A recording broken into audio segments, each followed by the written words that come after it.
Bienvenue à nouveau sur notre chaîne. Avant de plonger dans l'incroyable monde de l'anime, je vous invite à vous abonner à notre chaîne. Résumé, ça sera un grand soutien pour nous pour vous donner la meilleure expérience des récaps. J'espère que vous allez bien et que vous avez aimé la première partie de cet anime. Aujourd'hui, nous allons terminer notre voyage avec celui-ci. Préparez-vous pour une bonne partie d'excitation. Allons-y. Aujourd'hui, on voit Eiko faire un horrible cauchemar dans lequel un monstre la plonge dans l'obscurité. Elle se réveille donc effrayée et se rend compte qu'elle a fait pipi au lit. Le lendemain matin, Ash raconte à son ami que son dragon a pris un jour de congé et préfère rester à la maison. Plus tard, le directeur de l'académie convoque les meilleurs élèves et les informe d'un camp d'entraînement auquel ils vont participer. Mais l'une des meilleures étudiantes, Luca, est absente. L'ami de Ash lui dit qu'elle est la secrétaire du conseil des élèves et que son talent est si remarquable qu'elle est la plus jeune personne à avoir été choisie pour être un dragonard et qu'elle a même battu le record de Rebecca.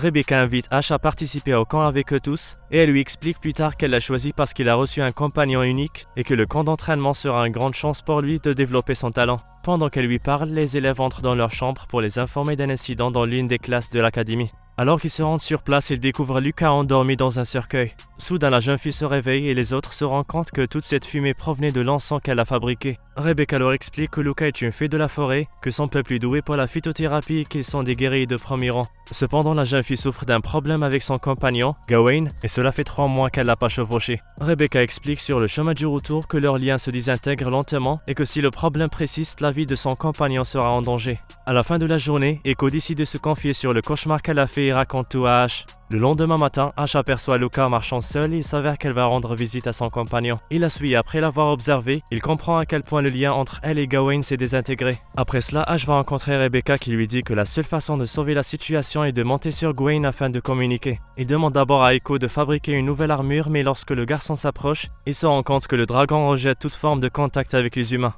Gawain commence à attaquer le garçon en lui faisant comprendre le danger auquel il est confronté, ce qui fait qu'il ne parvient pas à avoir une interaction constructive avec le monstre. Les membres du conseil des élèves se réunissent après cette tentative et décident de commencer leur enquête en connaissant la raison du comportement du dragon avec les gens. Ash et Eiko vont voir Luca après la réunion afin de la convaincre de rejoindre le camp d'entraînement prévu, affirmant qu'ils vont résoudre le problème et elle accepte. Le lendemain matin, les élèves sélectionnés partent pour le camp et arrivent rapidement à destination. À leur arrivée, Rebecca leur permet de faire une pause avant le début de l'entraînement. Plus tard dans la nuit, Ash voit Luca marcher seul allant de nouveau à la rencontre des Gawain. Alors il la suit ainsi que Anya. Comme la première fois, Ash voit que son compagnon refuse de communiquer avec elle et qu'elle semble effrayée.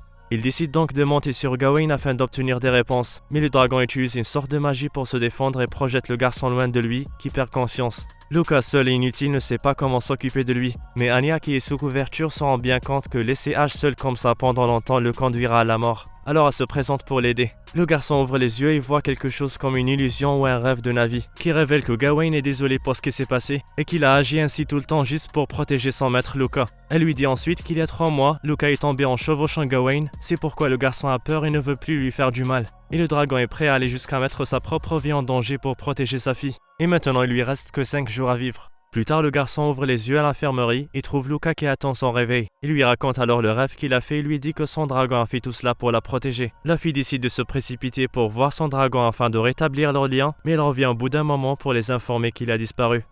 Après avoir parlé à Rebecca, elle a émis l'hypothèse qu'il avait dû se rendre à un endroit appelé le Willingham Mausoleum, où tous les dragons se rendent avant de périr et qui est considéré comme un lieu de repos pour les jeunes dragons. Ash et quelques membres du conseil des élèves décident de se rendre à cet endroit sans savoir que Milgos les attend là-bas. Alors qu'ils arrivent, ils se font attaquer par un groupe de monstres invoqués par Milgos. Rebecca et les autres étudiants s'interposent pour gagner du temps pendant que les autres parviennent à avancer dans la grotte de Willingham Mausoleum. Cependant, ils y trouvent Milgos. L'homme révèle un secret très dangereux et convainc la princesse Sylvia qu'il est son frère Julias, celui qui est censé être exécuté pour avoir tué un dragon. Pendant ce temps, Eiko est dans cet étrange espace en train de négocier avec Navi afin de créer une nouvelle armure pour Ash.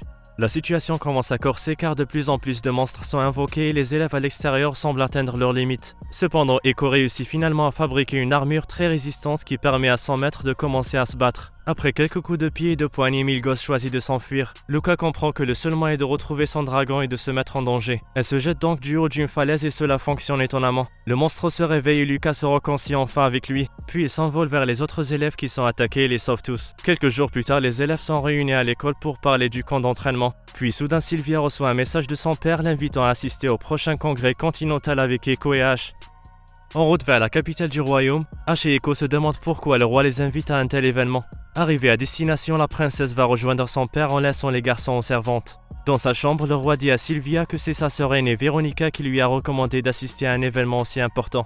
La jeune fille pose alors des questions sur son frère Julias et demande s'il est vraiment mort. Et le père répond par l'affirmative en disant que c'était un dragonard qui a tué son propre compagnon et qu'un tel crime est impardonnable même pour un prince. Cependant, la jeune fille croit toujours qu'il ne dit pas la vérité. Pendant ce temps, les enfants s'amusent beaucoup en découvrant la capitale tout en aidant Prime dans ses tâches. Peu de temps après, ils retournent se préparer pour l'événement. Alors qu'ils se préparent, la princesse entre dans la pièce et les fascine par sa beauté. Plus tard, il rencontre le roi qui, de façon inattendue, donne à Ash le titre de dragonard. À la fin de la journée, le roi invite le garçon et son compagnon à assister au bal, où tous les participants cacheront leur visage avec des masques et parleront librement. Ailleurs, Anya découvre que le bras gauche de son maître n'est pas réel, et qu'il travaille avec Klaus, l'un des nobles du royaume. Ce nouvel homme commence à raconter son histoire avec Milgos, mais avant qu'il ne finisse, le garçon l'arrête. Après cela, il lui montre un appareil appelé Magica Technica, et ils vont kidnapper Eiko afin de l'utiliser comme sujet de test. Le lendemain matin, Sylvia informe sa sœur aînée qu'elle a des doutes sur la véritable identité de Malgus et qu'elles doivent commencer à enquêter. Ensuite, on la voit entrer dans la chambre de Ash pour lui dire ce qu'elle ressent pour Milgos. Alors le garçon essaye de la consoler après avoir ressenti de l'empathie face à la situation. Pendant ce temps, Eiko court dehors sous la pluie après que Prime la servante lui dit que son maître se mariera un jour et l'oubliera. Au bout d'un moment, elle arrive à un endroit éloigné, où elle voit Anya et certains de ses hommes. Elle se cache donc pour obtenir plus d'informations sur eux, mais Prime arrive et la démasque. De l'autre côté, Ash accompagne la princesse au bal, où il remarque que Klaus et Malgos sont présents. De retour à Anya qui a réussi à kidnapper Eiko et à laisser Prime blessée sur le sol. Et maintenant, nous la voyons regretter ce qu'elle a fait. Plus tard au bal, Klaus se rapproche de Sylvia et Ash, et la princesse demande à Milgos de danser pour en savoir plus sur lui. Mais les choses ne se terminent pas comme prévu. Après cela, les servantes découvrent que Eiko a été kidnappée, et elle informe Ash et Sylvia. Après avoir réfléchi, elle conclut que Milgos est derrière ce plan, et que le compagnon de Ash doit être piégé dans le bateau de Klaus. Au laboratoire, l'expérience a commencé, et Eiko souffre. Le responsable de l'expérience confirme à Anya que Eiko va recevoir une quantité concentrée de magie pour le forcer à révéler sa véritable forme de dragon. Cependant, l'expérience tourne mal et le docteur révèle que le sujet a absorbé toute l'énergie et qu'il n'y a donc aucun moyen de revenir en arrière. Eiko commence à perdre et la Starbrand de Ash commence à lui faire mal. Soudain, ils voient une lumière dans le ciel et comprennent que Eiko est en train de se transformer en dragon. Sylvia ordonne à son dragon de s'approcher de Eiko, mais elle n'obtient aucune réponse. Soudain, la dernière forme de Eiko est révélée sous la forme d'un énorme dragon. De retour au château, le bal est interrompu après que Véronica a rencontré et affronté Milgos, qui s'avère être un esprit dragon appelé Mordred qui est contre l'idée que les gens se lient aux dragons et préfèrent faire des humains du bétail. L'esprit dragon libère finalement le corps de Julias, mais il prend possession d'Eiko qui est sous sa forme de dragon. Après cela, Navi résiste à la possession tandis que Véronica et Julias rejoignent Ash et Sylvia afin d'élaborer un bon plan. Julias et Ash discutent tout en utilisant le bateau de Véronica pour se rapprocher et il semble que le prince a assez de renseignements sur toute l'affaire. Et avec l'aide des autres dragons, il trouve une ouverture pour sauter sur son corps. Navi de son côté rencontre l'esprit d'Eiko qui est enfermé dans une cage. Elle l'informe de la situation et lui fait comprendre que son maître se soucie d'elle et qu'il est dehors en train de sacrifier sa vie pour la sauver. Après l'avoir vu ainsi, Eiko devient émotive et la seule aide qu'il peut lui offrir est de lui dédier un bras. Dehors sur le champ de bataille, Luca, Rebecca et d'autres élèves sont arrivés avec leur dragon pour sauver Ash lorsque Eiko a libéré son pouvoir. Cependant, l'esprit lui a créé une armée originale en plus d'une épée tranchante qu'il utilise pour vaincre Mordred et ramener Eiko à sa forme humaine. Plus tard, Julias informe le groupe que Mordred s'est échappé et que le congrès continental a été annulé après leur départ et tous les invités sont partis effrayés, y compris Klaus. À la fin, Eiko et Ash décident de donner un nom à leur relation et c'est ainsi que l'histoire se termine. J'espère que vous avez apprécié cette vidéo, prenez soin de vous et à la prochaine fois. Au revoir.